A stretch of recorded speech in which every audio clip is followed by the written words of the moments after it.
2015 നിവിൻ പോളിയെ നായകനാക്കി അൽഫോൺസ് പുത്രൻ രചനയും സംവിധാനവും നിർവഹിച്ച ചിത്രമാണ് പ്രേമം.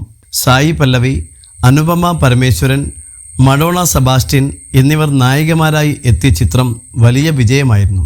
ശബരീഷ് വർമ്മ, കൃഷ്ണശങ്കർ, സിജു വിൽസൺ, അനന്ത് നാഗ്, വിനയ് ഫോർട്ട്, സൗബിൻ ഷാഹിർ, ഷറഫുദ്ദീൻ തുടങ്ങിയ വൻ താരനിര ഒന്നിച്ച ചിത്രം ഇന്നും മലയാളികൾക്ക് ഏറെ ഇഷ്ടപ്പെട്ട സിനിമകളിലൊന്നാണ്.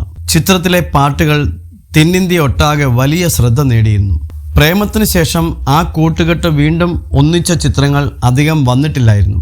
തൊബാമ എന്ന ചിത്രമെല്ലാം ഇറങ്ങിയിരുന്നുവെങ്കിലും വേണ്ട രീതിയിൽ ശ്രദ്ധിക്കപ്പെട്ടിട്ടില്ലായിരുന്നു.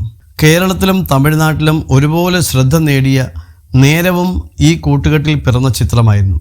എന്നാൽ ആലുവ ടീം വീണ്ടും ഒന്നിക്കുമെന്നും ഒരു സിനിമ തീർച്ചയായും വരുമെന്നും നടൻ കൃഷ്ണശങ്കർ പറയുന്നു. ചിത്രത്തിലെ ഷൂട്ട് ആലുവയിൽ തന്നെയാണെങ്കിൽ നന്നായിരിക്കുമെന്നും താരം പറഞ്ഞു. പ്രേമത്തിലെ പാലം കാരണം ആലുവയിലെ ആളുകൾക്ക് ഇപ്പോൾ തന്നെ ദേഷ്യം വരുന്നുണ്ടെന്നും തമാശ രൂപേണ താരം കൂട്ടിച്ചേർത്തു. പുതിയ ചിത്രം പട്ടാപ്പകലിൻ്റെ ഭാഗമായി സില്ലി മോങ്സ് മോളിവുഡിനോട് സംസാരിക്കുകയായിരുന്നു താരം. ആലുവ ടീമിൻ്റെ സിനിമ ഉടനെ വരും, ഉടനെ വരുത്തണം. ആലുവയിൽ തന്നെയാണ് ഷൂട്ടെങ്കിൽ നല്ല രസമായിരിക്കില്ലേ? അത് കുറച്ചുകൂടി രസമായിരിക്കും. ആലുവയിൽ ഇപ്പോൾ തന്നെ ആ പ്രേമം പാലം കാരണം ആളുകൾക്ക് ദേഷ്യം വരുന്നുണ്ട്. എന്തായാലും ഒരു പടം വരാൻ സാധ്യതയുണ്ട്.